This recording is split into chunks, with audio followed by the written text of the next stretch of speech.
एक दिन हर आत्मा को वैतरणी पार करनी होती है। न साथ कोई चलता है, न परिवार, न धन, न नाम। साथ जाता है तो सिर्फ आपके कर्म। प्रश्न यह है कि क्या आपके पुण्य इतने हैं कि वैतरणी आपके लिए शीतल हो जाए, या फिर पीड़ा और पश्चाताप की गाड़ी की धारा होगी। इसलिए ऋषियों ने कहा, जीवन रहते इन पवित्र तीर्थों का दर्शन करो, क्योंकि यही तीर्थ आत्मा को मोक्ष मार्ग दिखाते हैं और अंत में आपको बताएंगे इस दिव्य तीर्थ के बारे में, जिसे संत साक्षात वैकुंठ द्वार मानते हैं। कहते हैं, जिसने श्रद्धा से दर्शन किया उसे वैकुंठ प्राप्ति का शुभ अवसर मिलता है। पहला तीर्थ स्थल है प्रयागराज का महाकुंभ, जहाँ गंगा, यमुना और अदृश्य सरस्वती एक दूसरे में विलीन होती हैं। वही है प्रयागराज, तीर्थों का राजा। यह केवल 3 नदियों का संगम नहीं, यह आत्मा, कर्म और श्रद्धा का मिलन है। यहाँ आकर मनुष्य अपने भीतर की अशुद्धियों को पहचानता है और स्नान करते ही उनसे मुक्त होने लगता है। मान्यता है कि त्रेता युग में ब्रह्मा ने यही पहला यज्ञ किया था। गीता का ज्ञान देने वाले श्री कृष्ण हो या तपस्वी श्री राम, सभी ने इस भूमि को पवित्र माना है। संगम किनारे खड़े होकर आंख बंद करते हैं कि मौन जागता है, जैसे भीतर का शोर खुद शांत हो जाए।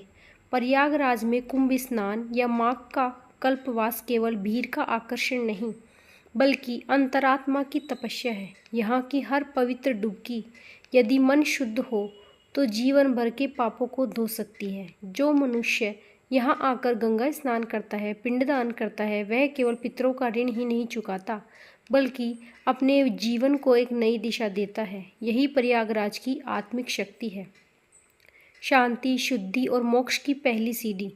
दूसरा तीर्थ स्थल है काशी, जहाँ मृत्यु नहीं, मोक्ष मिलता है। काशी सिर्फ एक नगर नहीं, वो शिव की बसाई हुई नगरी है, जहाँ मृत्यु एक अंत नहीं, एक आरंभ है। गंगा के तट पर बसी इस नगरी में आते ही ऐसा लगता है जैसे समय ठहर गया हो और आत्मा स्वयं से प्रश्न करने लगी हो।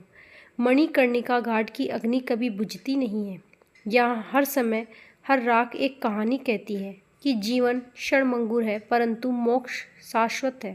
कहते हैं, जो काशी में मृत्यु को प्राप्त करता है, उसे शिव स्वयं तारक मंत्र देते हैं और वह आत्मा बंधनों से मुक्त हो जाती है।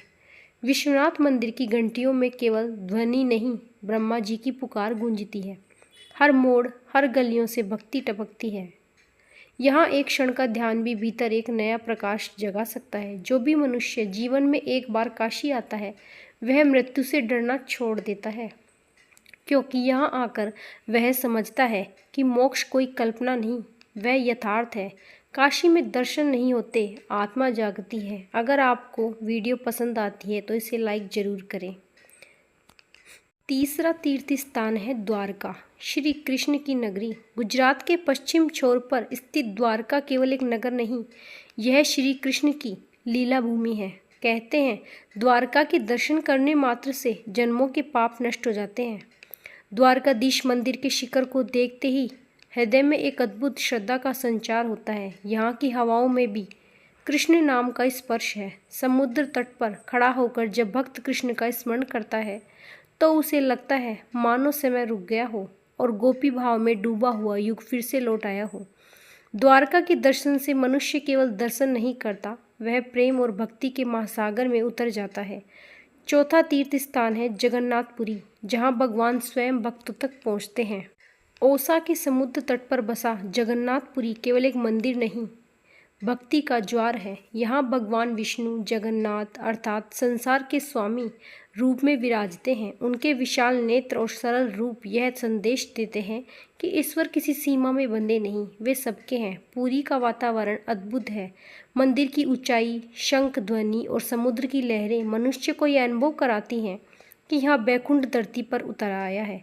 रथ यात्रा का दर्शन जीवन में एक बार अवश्य तो करना ही चाहिए, क्योंकि यह केवल उत्सव नहीं, यह संदेश है कि भगवान स्वयं भक्तों के पास आते हैं। पुरी का महाप्रसाद ईश्वर की कृपा का प्रतीक है। मान्यता है कि जो श्रद्धा से यहाँ दर्शन और सेवा करता है, उसके पाप नष्ट हो जाते हैं और आत्मा वैकुंठ मार्ग की ओर अग्रसर हो जाती है। जगन्नाथपुरी हमें सिखाता है कि भक्ति का अर्थ है समर्पण और प्रेम। 5वां तीर्थ स्थान है रामेश्वरम। भारत के दक्षिण छोर पर स्थित रामेश्वरम वह भूमि है जहां श्री राम ने लंका विजय से पहले समुद्र तट पर शिवलिंग की स्थापना की थी। यह स्थान हमें सिखाता है कि भक्ति में कोई भेद नहीं, शिव और विष्णु दोनों एक ही हैं, परम सत्य के स्वरूप है। रामनाथ स्वामी मंदिर की भव्यता, लहरों की गूंज और मंत्रों की ध्वनि साधक को भीतर तक झकझोर देती है। यहाँ का समुद्र स्नान और पवित्र तीर्थों का दर्शन आत्मा के पापों को धो देता है। शास्त्र कहते हैं कि जो यहाँ श्रद्धा से स्नान और पूजन करता है उसके पाप नष्ट हो जाते हैं और वह मोक्ष मार्ग का अधिकारी बनता है। रामेश्वरम हमें यह बताता है कि त्याग, नम्रता और ईश्वर प्रेम ही बैकुंठ तक पहुँचने का सेतु है।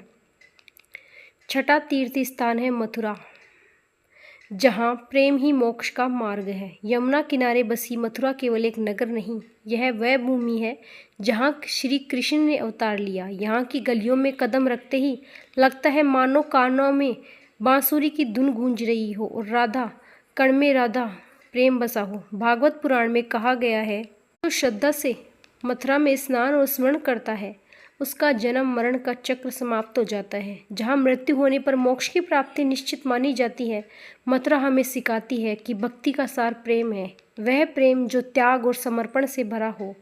जो साधक यहाँ आता है उसका हृदय भक्ति में डूब जाता है और वैकुंठ का मार्ग प्रशस्त हो जाता है। 7वां तीर्थ स्थान है बद्रीनाथ। बद्रीनाथ वह तीर्थ स्थान है जिसे शास्त्रों ने वैकुंठ का द्वार कहा है। हिमालय की गोद में नीलकंठ पर्वत की छाया में बसा बद्रीनाथ धाम केवल एक तीर्थ नहीं, एक अनुभूति है। यहाँ पहुँचते ही मनुष्य के भीतर का शोर शांत होने लगता है। शुद्ध वायु, मंद मंद बहती अलकनंदा की धारा और भगवान विष्णु की ध्यानस्थ मूर्ति, यह सब कुछ मन को उस दिशा में मोड़ता है जहाँ सांसारिक मोह समाप्त होता है। बद्रीनाथ को 4 धामों में सर्वोच्च माना गया है। मान्यता है कि स्वयं नारायण यहाँ तपस्या करने आते और वही तपपूजा बनकर हर श्रद्धालु के हृदय में प्रवेश करती है। स्कंद पुराण और विष्णु पुराण में बद्रीनाथ को मोक्ष का द्वार कहा है। यह 4 धाम में सर्वोच्च है और मान्यता है कि जो साधक श्रद्धा से यहाँ दर्शन करता है उसका पुनर्जन्म समाप्त हो जाता है। और जो भी मनुष्य जीवन में कम से कम एक बार बद्रीनाथ पहुँचता है वो केवल दर्शन ही नहीं करता, वो अपने भीतर के भय, लालच और भ्रम को धोकर लौटा है। यहाँ के पत्थरों पर बैठकर जो ध्यान करता है वो ब्रह्मा के निकट हो जाता है। यहाँ इसी तीर्थ की आत्मिक सिद्धि है। यह थे 7 तीर्थ स्थल जिन्हें आपको जरूर जाना चाहिए।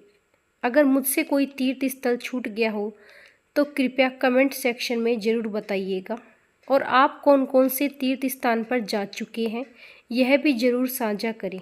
जय श्री कृष्णा। अगर आपको हमारी ये छोटी सी जानकारी अच्छी लगी हो तो चैनल को लाइक, सब्सक्राइब, कमेंट में जय माता दी, हर हर महादेव ज़रूर लिखिएगा। राधे राधे।